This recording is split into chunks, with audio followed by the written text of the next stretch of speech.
வணக்கம். அரியலூர் மாவட்டம் 108 ஆம்புலன்ஸ் அவசர கால ஊர்தி தொழிலாளர் முன்னேற்ற சங்கம் சார்பில் பொதுக்கூட்டம் நடைபெற்றது. இனி விரிவான செய்திகள்.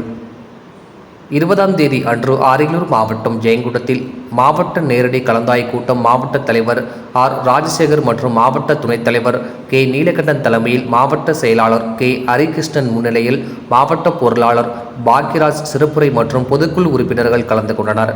கூட்டத்தில் ஒருமனதாக நிறைவேற்றப்பட்ட தீர்மானங்கள்: 108 ஆம்புலன்ஸ் தொழிலாளர்கள் கடந்த 2008 முதல் தமிழ்நாட்டில் 108 ஆம்புலன்ஸ் பணி சிறப்பாக செயல்பட்டு வருகிறது. தொழிலாளர்களின் நலன் கருதி 108 நிர்வாகத்தை அரசே ஏற்று நடத்த வேண்டும் என்ற தீர்மானம் நிறைவேற்றப்பட்டது. 2019ஆம் ஆண்டு முதல் 2024ஆம் ஆண்டு வரை நிர்வாகம் 16% ஊதிய உயர்வு கொடுத்து வந்தது. தற்பொழுது எந்த ஒரு தொழிற்சங்கத்திலும் கலந்து பேசாமல் 108 நிர்வாகம் தனிச்சையாக முடிவெடுத்து 10% ஊதிய உயர்வு வழங்கி உள்ளதை தமிழ்நாடு 108 அவசர கால ஊர்தி தொழிலாளர் முன்னேற்ற சங்கத்தின் வலிமையாக கண்டித்து தீர்மானம் நிறைவேற்றப்பட்டது.